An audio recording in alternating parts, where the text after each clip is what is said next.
Hola, en este vídeo vamos a desarrollar y conocer un poco más en profundidad uno de los procesos básicos en el desarrollo social y de la personalidad durante los años escolares. Me estoy refiriendo al desarrollo de la conciencia de género. Uno de los aspectos donde más se aprecian las influencias del contexto social y cultural sobre el desarrollo de los niños y las niñas es el relativo al desarrollo de la conciencia de género. Hay que distinguir, en primer lugar, entre las diferencias sexuales, que son las diferencias biológicas entre los hombres y las mujeres, en cuanto a los órganos, las hormonas y la estructura general del cuerpo.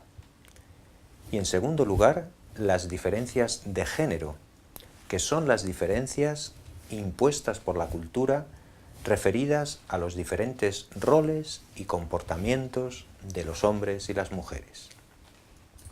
Aunque parece una distinción lógica, como ocurre con toda distinción entre naturaleza y crianza, entre lo que es innato y lo que es aprendido, la interacción entre sexo y género hace en realidad difícil separarlas con tanta claridad como parece inicialmente.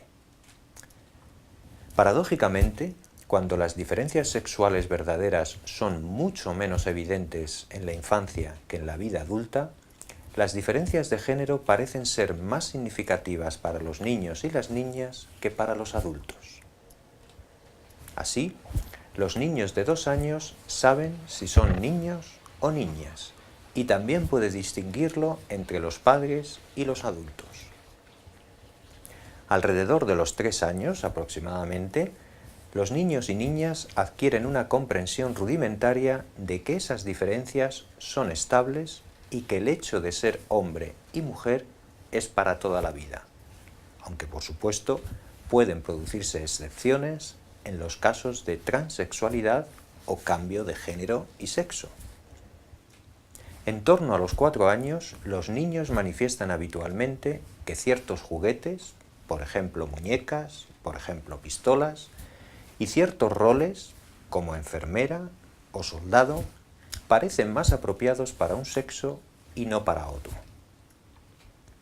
En estas edades, si se les da a elegir, los niños juegan con niños de su propio sexo, y eso ocurre a partir aproximadamente del primer año, y en los 4 años es estable esta tendencia.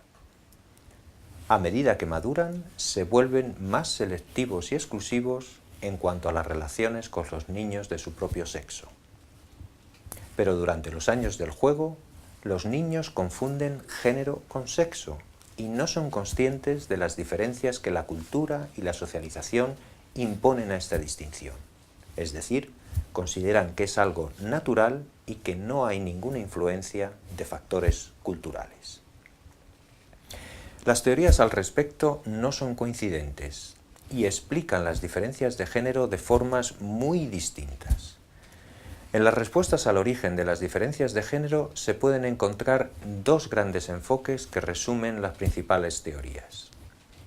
En primer lugar, las diferencias de género están arraigadas en la biología. Y en segundo lugar, las diferencias de género se adquieren a través del aprendizaje social y las experiencias próximas. Es decir, estamos ante 2 explicaciones radicalmente diferentes, unas dependiendo de la naturaleza, otras dependiendo de la cultura y del aprendizaje, es decir, del ambiente.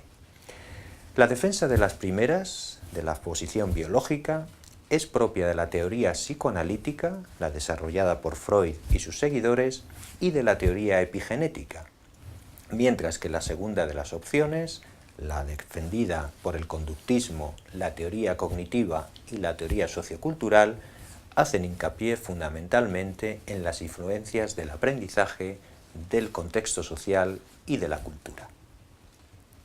Por su parte, también los antropólogos sociales han constatado las grandes diferencias en los roles de género que se pueden apreciar en cada cultura, y cómo los comportamientos y los roles de hombres y mujeres varían enormemente no solo entre países o hábitats naturales, sino que incluso dentro del mismo país o contexto natural, en función de las pautas y normas sociales y culturales de los distintos grupos humanos, se pueden encontrar unas grandes diferencias en cuanto a los roles de género y las conductas asociadas.